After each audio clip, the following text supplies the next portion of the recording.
My stepkids told me not to interfere in family decisions, because I'm an outsider. I canceled the vacation I paid for and left them with their real father.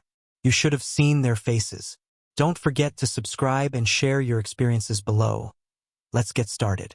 You've never been part of my life and you never will be. The words didn't come during a fight or some heated argument.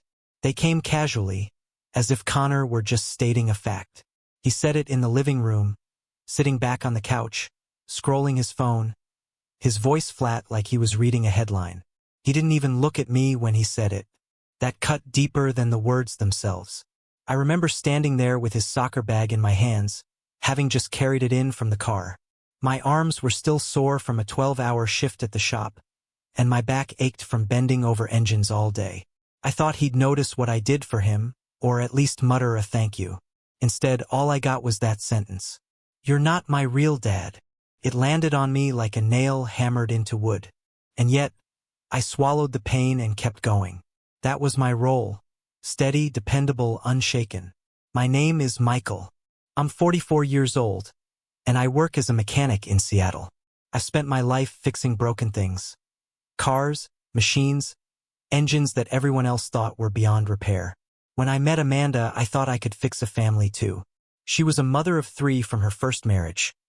Connor, 15, Lily, 13, and Josh, 11. Their father, Thomas, was still a ghost in the background. Sometimes appearing, sometimes disappearing, never reliable, always remembered. I thought if I gave the kids stability, if I gave them care, if I gave them love, they'd eventually see me as more than the man paying the bills. So I gave. I rented us a big house in a quiet, good neighborhood. The kind Amanda had once said she dreamed of living in but could never afford. I paid for furniture to fill every room, not just the basics, but the kind of home that would make them feel safe and proud. A dining table that could hold us all for family meals. A living room with a wide couch and a TV big enough for movie nights. Bedrooms painted in colors the kids chose themselves. I thought these things mattered. And then came the daily grind. Connor's practices 3 nights a week. I was the one driving him across town, standing by the field under the cold lights, clapping, cheering, bringing him water. Lily's theater rehearsals. I stayed late, running lines with her until my throat was hoarse, applauding when she managed to project her voice across the living room like her teacher told her to. Josh wanted music lessons, so I paid for them, private sessions, not just the school band, because Amanda said he had talent. I drove him to his recitals, recorded every performance, even when he only stumbled through simple songs. Everywhere they went, I was there. At every corner, I filled the gap Thomas had left. But Thomas, their real father, was the ghost who stole the spotlight. He'd show up once in a while, late and smiling, making promises he couldn't keep. A new video game for Connor's birthday. A dinner out with Lily, just the 2 of them. A surprise visit to Josh's recital after missing the first 2. Each appearance, no matter how shallow, left the kids glowing with stories about how Dad came or Dad said. I was the one who carried the weight, but Thomas was the one they elevated. Still, I told myself it didn't matter. That love was patient. That kids needed time. That if I kept showing up, one day they'd look at me and say, "You're more than just the man Mom married. You're family." That belief kept me moving. That belief carried me through sleepless nights, double shifts, aching hands. There were small victories in the beginning. A half smile from Connor when I bought him new cleats. A thanks from Lily when I built her a small stage in the backyard so she could practice her lines outside. Josh once called me cool when I fixed his keyboard in the middle of the night so he wouldn't miss his lesson. I clung to those scraps like they were gold. I told myself they were proof that I was getting through, that love was working. But the other side of the truth was harder to ignore. At school events, when teachers asked about family, I was invisible. The programs always listed Mom and Dad. At concerts, when kids ran to their parents afterward, mine didn't run to me. They ran to Amanda, sometimes to Thomas when he bothered to show up. I stood off to the side, clapping too hard, cheering too loudly, as though my enthusiasm could force me into the frame of a picture that never included me. At home, the sighs started, the rolled eyes, the way Connor would say, "Okay," Michael in that drawn-out tone that made my name sound like a joke. The way Lily would whisper to her friends on the phone, "Mom's husband, not my dad." The way Josh, who used to smile at me, began to mimic the distance his siblings carried. And Amanda? She always had excuses. "They're teenagers," she said. "They're still adjusting. The divorce hurt them. It's not about you." But it was. I felt it, carried it. The nights were the worst. Lying in bed, staring at the ceiling, replaying every moment of rejection like an old film stuck on repeat. Amanda would be beside me, breathing softly, already asleep, while I lay awake wondering if all my effort was just another kind of failure. I told myself love would be enough, that if I gave without expecting, eventually the respect would come. That maybe one day, when they were older, they'd look back and realize who had been there, who had carried them, who had sacrificed. But deep down, in the quiet hours of the night, another truth gnawed at me. Maybe they never would. Maybe all I would ever be was the man with the wallet. Still, I pressed on. Still, I gave. Because to stop then would have been to admit I was already losing. And I wasn't ready to admit that. Not yet. The first year with Amanda and the kids taught me patience. The second year tested it. By the third, patience had turned into something heavier, resignation. At first, I told myself the little slights didn't matter. When Connor walked 3 steps ahead of me in public, pretending we weren't together, I brushed it off as teenage pride. When Lily rolled her eyes every time I offered advice, I told myself she was just finding her independence. When Josh, once the softest of the 3, began to call me Michael instead of Mike or stepdad, I told myself it was just a phase. But patterns don't lie. Silence stretches, disrespect grows roots, and before long it becomes the foundation of how a household operates. I wanted to confront Amanda, but every time I tried, she shut me down. "Michael, they're kids. Stop being so sensitive." Her voice was calm, always calm, as though I were the one making problems where none existed. "They'll come around," she'd add, and then she'd roll over in bed, her back to me, her trust placed in a future I could no longer see. But they didn't come around. They grew colder. I noticed it at school events first. Parent nights where the teachers praised Amanda for her involvement. Awards ceremonies where Thomas, when he bothered to show up, was introduced as Dad. I sat through it all, smiling tight, clapping hard, my presence unacknowledged. I was the one who paid for the uniforms, the trips, the instruments, but the applause always went to Mom and Dad. I started to feel like a ghost haunting the edges of their lives. Provider without a name. And then came the wedding.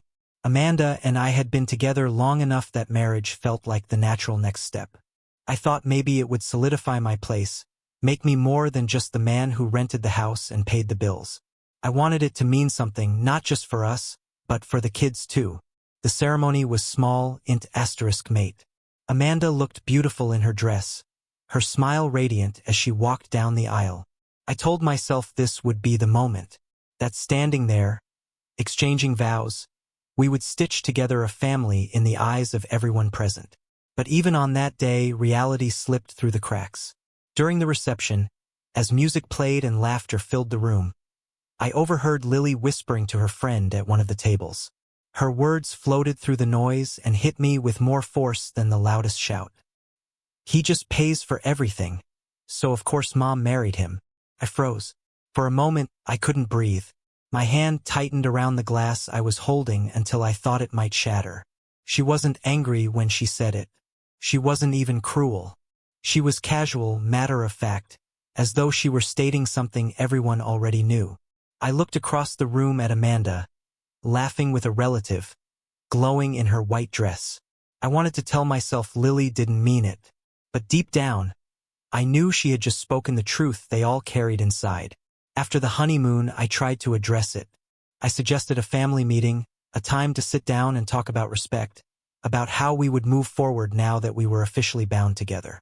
I prepared myself, rehearsed the words, tried to approach it like a father figure, calm but firm. We sat around the table one evening, the kids with their phones half hidden under the wood, Amanda pouring water into glasses.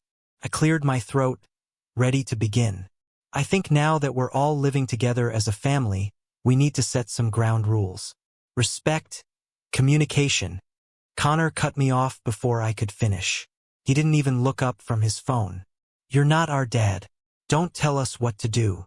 The words were sharp, unblinking. He said them with a smirk tugging at the corner of his mouth, as though he were daring me to push back. I glanced at Amanda. She stayed silent. Her silence was worse than his words. Lily leaned back in her chair, her eyes glinting. Yeah, she added, her voice cool. Dad makes the rules. You're just... Michael. Josh, the youngest, stayed quiet, but the way he stared at me told me he agreed. Amanda's silence stretched until it suffocated me. She didn't defend me, didn't correct them, didn't demand respect. She simply folded her napkin and placed it on her lap, her lips pressed together in a line.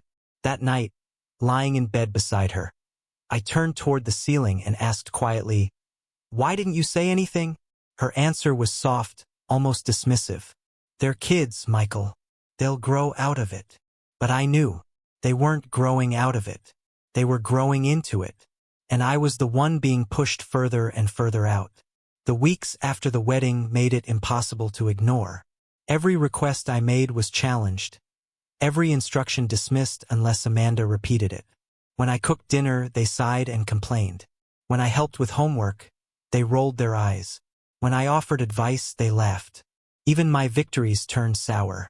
I remember one evening when Connor had a game, and I left work early, rushing across town to watch. I sat in the stands, cheering until my throat was raw, proud when he scored the winning goal. After the game, Thomas showed up late, strolling across the field with a grin.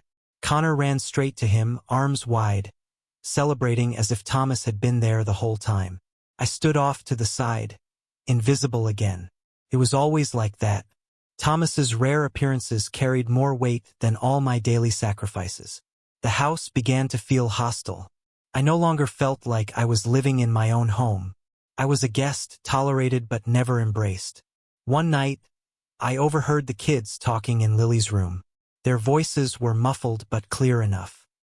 "He's just Mom's husband," Connor said. "Not our dad." "Yeah," Lily agreed. "We don't have to listen to him." Josh chimed in, his voice quieter but no less firm. "We already have a dad. Why should we pretend?" I stood outside the door, listening to the verdict they had already passed. And Amanda's silence was their permission slip. I began to see the truth I had been avoiding. I was fighting a battle no one else cared to win. I was sacrificing for children who not only refused to see it but actively rejected it. And I was married to a woman who, no matter how much she loved me, chose silence over standing beside me. I thought the wedding would change things. Instead, it cemented the divide. And I began to realize that love, no matter how much of it I poured out, was not enough. The days after the wedding hardened something inside me. I stopped expecting gratitude. I stopped hoping for acknowledgement. I kept my head down, went to work, paid the bills, kept the house running. But inside I felt the slow grind of resentment building with every sigh, every dismissive glance, every cruel reminder that no matter how much I gave, I would never be Dad. The breaking point came on a night that should have been ordinary. Family dinner.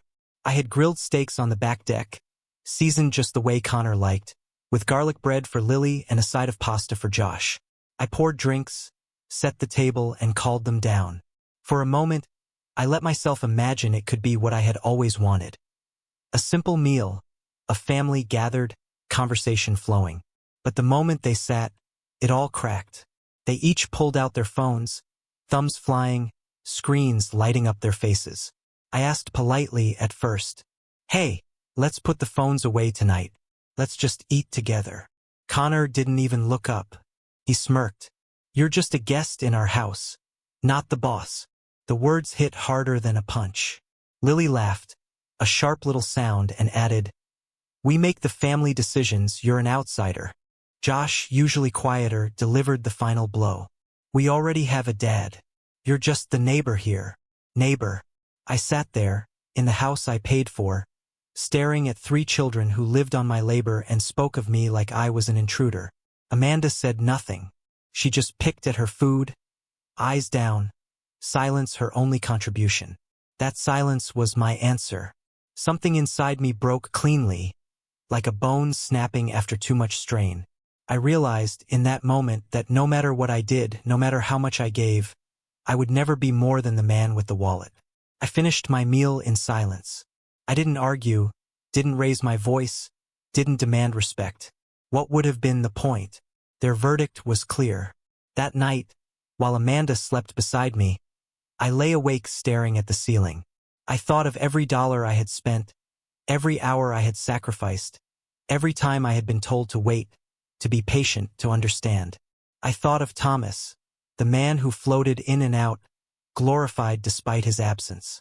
And I thought of myself, breaking my back to provide a life none of them respected. By dawn, my decision was made. The next morning, I called the travel agency and canceled the summer vacation I had fully paid for. A trip to California, theme parks and hotels and beach days, the kind of summer memories that cost thousands. I listened to the agent confirm the cancellation, her voice cheerful, while I felt a cold clarity settle over me. Then I gathered the evidence. Documents, receipts, bills, payment confirmations. Rent, food, school fees, insurance, trips. Years of sacrifice recorded in black and white. I placed them in a neat folder on the dining room table, where Amanda would see them. That evening, I spoke the words I had held back for too long. If you want Thomas to make the family decisions, I told Amanda, fine, I'm stepping aside. The kids can spend their vacation with him. Her fork froze halfway to her mouth. She stared at me as though I had spoken in another language. What do you mean? I pushed the folder toward her. I mean, I'm done being the wallet. They said I'm just a guest, an outsider, a neighbor. I believed them. From now on, if they need a father, they can look to their real one. Her lips parted, but no words came. The kids sat frozen, glancing between us, trying to measure how serious I was. I stood, took my keys, and left. I didn't go far at first. I checked into a small apartment closer to work, bare walls and a single bed, the kind of place that felt empty but honest. For the first time in years, I walked into a space that was mine alone. No sighs, no rolled eyes, no silence that cut like a blade. The next day, the fallout began. The kids discovered the vacation was canceled. Their reactions were a storm I had seen coming. Connor was furious, shouting that I had betrayed them. Lily cried, calling me cruel. Josh, his voice trembling, accused me of ruining their lives. But I didn't bend. Respect cannot be bought with vacations and gifts. Amanda called me that night, her voice breaking, begging me to come back. She promised things would change, promised the kids would try harder, promised her silence would end. But her words rang hollow. Promises meant nothing when years of silence had spoken louder. I listened. Then I told her the truth. You can't force stepchildren to accept a man they've already decided is just a bank account. I won't live like that anymore. Her sobs echoed through the phone, but I stayed silent until she hung up. That night, lying in my new apartment, I felt both lighter and heavier. Lighter because I had finally drawn the line. Heavier because I knew the truth. Love had not been enough, and never would be. For years, I had convinced myself that sacrifice would buy respect, that patience would build love. But sitting in that bare room, I finally understood. I had been wrong. Love cannot survive in a house where silence is betrayal, where sacrifice is invisible, where respect is denied at every turn. And so I chose myself. When the kids realized the summer trip was gone, the house erupted. Connor stormed into the kitchen first, waving his phone like a wee *P***N. What the hell is this? His voice cracked between anger and panic. The agency says the reservation was canceled. You can't just do that. I was sitting at the table, the folder of receipts spread open in front of me. I didn't even look up. I can. And I did. Lily appeared next, her eyes already wet. You ruined everything. Do you know how long I've been waiting for this trip? All my friends.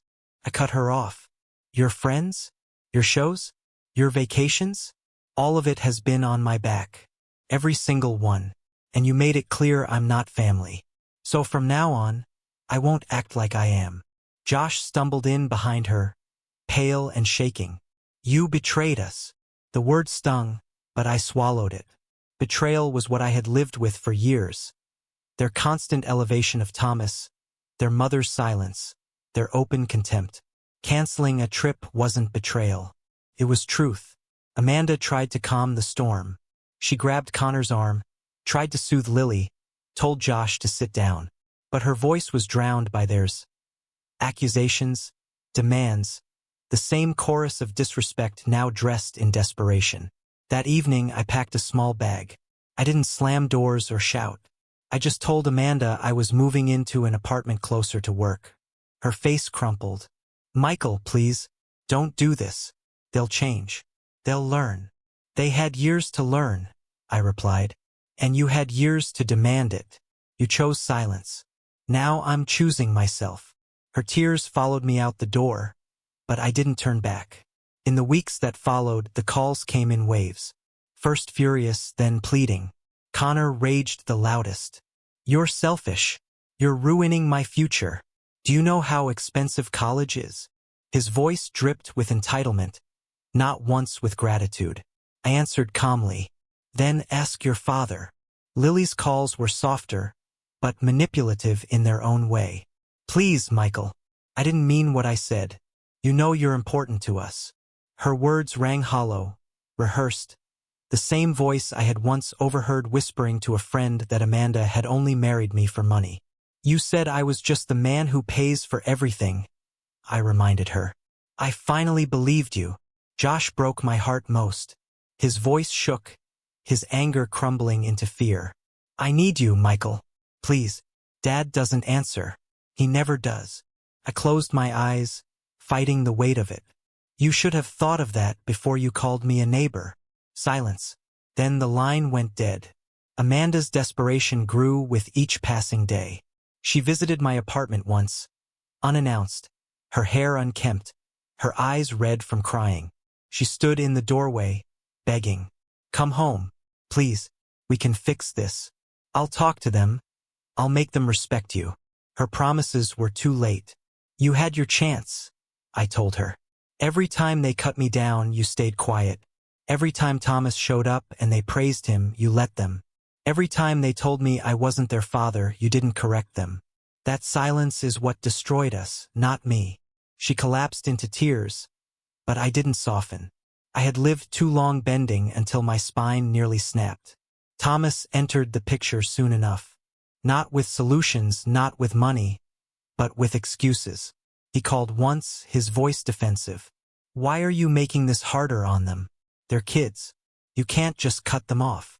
I almost laughed. You think I made it hard? Try raising them without my paycheck.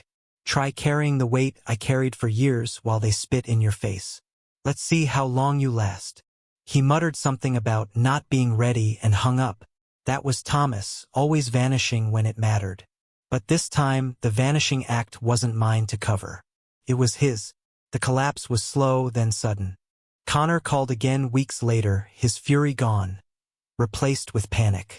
They say I can't register for classes until tuition is paid. What do I do? Talk to your father, I said. He doesn't have it. His voice cracked. He's broke, Michael. Please, just this once. No, I replied. You told me I had no authority. Authority and responsibility go hand in hand. You stripped me of one, so I stripped myself of the other.